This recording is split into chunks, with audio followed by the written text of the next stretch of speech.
We are not-for-profit disability insurance system that was set up under the Workers' Compensation Act.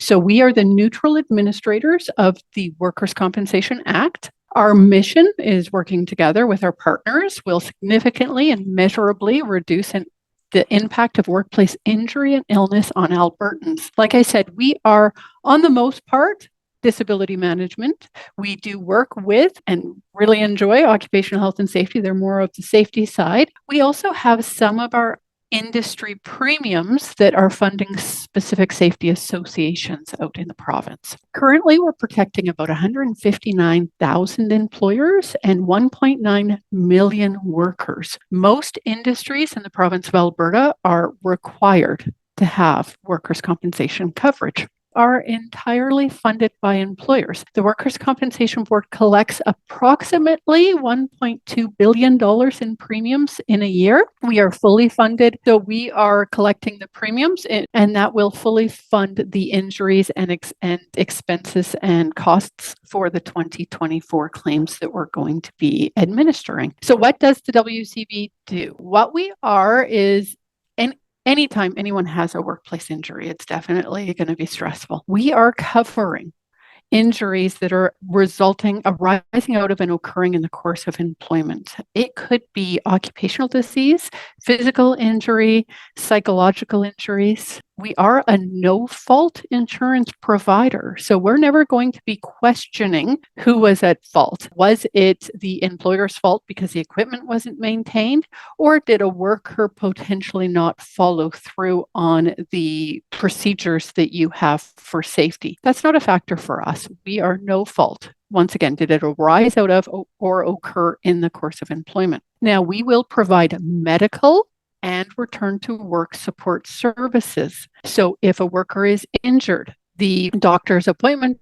doctor reports, do they need physio, maybe an MRI, maybe surgery? Does the worker need assistance with home maintenance, personal care? If we need them to travel, maybe they have a specialist appointment in Calgary, we would then support them with the expenses and support they need to get to that appointment. So we provide a lot of services there. We also will provide a protection against loss of income. Now, if you have volunteer coverage and the worker cannot do let's say their main job. So let's say I work here at the Workers' Compensation Board.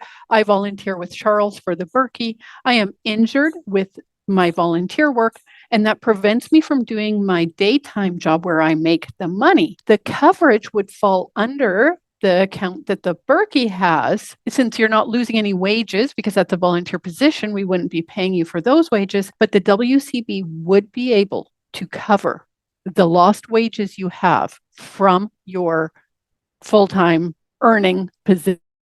So I think that's really important to know, because if you don't have the protection or the coverage from the WCB and they are injured and they can't do their other job, they could be in a tough situation. What we also provide to employers who have the workers' compensation coverage is lawsuit protection. If I am injured, I would not be able to sue. If I have the workers' compensation coverage, my injury and the expenses and compensation and medical will be covered under the Workers' Compensation Board, and I would not be able to issue a lawsuit against the Berkey. So that definitely gives you more protection. And it's not that the WCB is going to cover the lawsuit or any penalties that you get. I would, as a volunteer who's falling under the coverage, I would be ineligible to even initiate a lawsuit against the employer who is covering me. That can be a key thing. Who do you have to cover? What we're looking at is if you have employed staff, then first thing we need to look at is whether or not the industry you're falling under is compulsory to have workers' compensation or exempt. So we do have the workers' compensation regulations that will show you what industries are exempt. On the most part, they are industries that we would not expect to have significant risk of injury from. So I'm looking here and we have churches, bookkeeping, employment agencies, hockey clubs. There's a variety of ones that don't have to have it. If you are falling under a compulsory industry, any paid staff, any salaried staff you must provide them with WCB coverage. Now, we have two angles. If you are for profit, you don't have volunteers, you have unpaid workers. And that's how we call it, what we call it. And you must cover unpaid workers. If you are running as a not-for-profit organization, then we call it volunteers. Volunteers are not automatically covered. You would have to request special coverage to cover the volunteers that you have.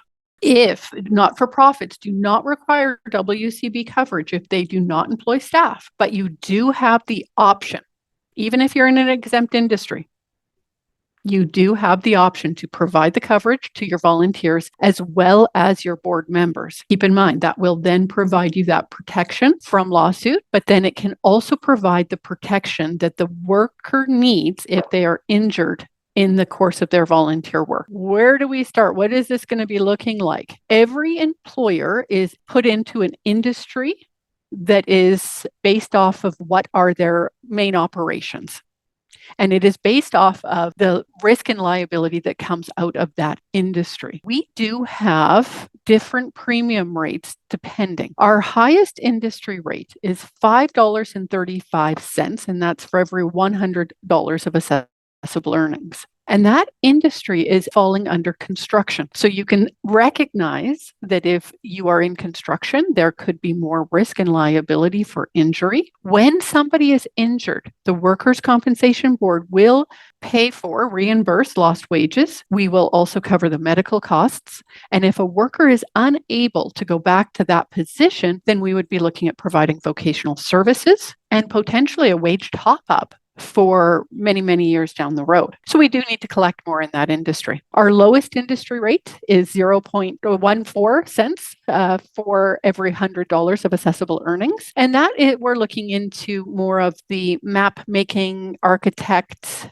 lower risk, more sedentary type duties. So even with an injury, more likelihood that you'd be able to go back to your full duties. On average for WCB for 2023, our new rates are going to come out in a few weeks, but the WCB of Alberta on average is collecting $1.26 for every $100 of assessable earnings. I looked up a few industries.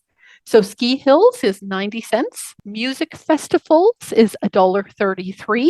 And the other one I looked up at was animal rescue, and that's $1.30. So that just kind of gives you an idea. I have a link, all of our industries classifications. It's got a great search engine. So you just need to plunk into industry classifications at the WCB website, and you'll go there and then just use a keyword for your operations, and you'll be able to see what industry you would fall under. What we're looking at here is, how do you report your volunteers? What are we going to be looking at? For our volunteers, we want you to report a fair market value for their labor. You would then calculate the number of volunteer hours that you're going to have over what we call the course of the application. I would imagine for the Berkey, they're going to have volunteers already getting things ready and organized. And then, after the event in February, things will probably slow down for a bit. So for that period of time, what would you be looking at? A fair value would be a fair hourly rate. We wouldn't be looking at anything less than minimum wage, which I believe at this time is $15 an hour. Now, for board members, they're a little bit different. We're not classifying them as a volunteer. What you would need to look at for a board member would be a personal coverage amount. And in conjunction with that board member, can determine what amount you would be looking at for coverage. Our minimum amount is $32,200. And that is in salary. So if they are injured, that's what we would be reimbursing them at, is $32,200 as their gross earnings, up to a maximum of $102,100. Just so you know, the board member would have to be able to substantiate that they make that amount of money. So you just can't get 102 and expect that we're going to be reimbursing wages at that amount. But it is up to you. Now, there is no limit on the medical for that. So it's not like we're going to say, oh, okay, you ran out of coverage and now you're on your own for medical. No, medical continues This is just looking at what we would be reimbursing for salary in the event they can no longer work. Personal coverage can be split over open accounts in industry. So if they are on the board for, different boards, they can certainly split that coverage. Really quickly, what is that sense? I know sometimes money speaks, and every volunteer organization I know has a budget and they need to stay within it. I just kind of did a little bit of a scenario using Ski Hills as my example. But if an employer, let's say, has 10,000 volunteer hours with a fair market value of $15 an hour felt for their volunteers, they would then report $150,000 of assessable earnings into the WCB. With the industry rate being 90 cents, that means their premium would be $1,350. If you had 5 board members where you're also looking at getting some minimum personal coverage, maybe their risk is very, very low and you don't feel they need to have more than that, look up your industry rate. Keep in mind that the WCB will provide you as the employer that protection from lawsuit, but then it will also provide the medical services and potentially compensation for lost wages from a volunteer's other job if they have one while they're recovering if they can't do that job. The phone number for our employer account services line, they are a great resource for employers if you have any questions. Thanks.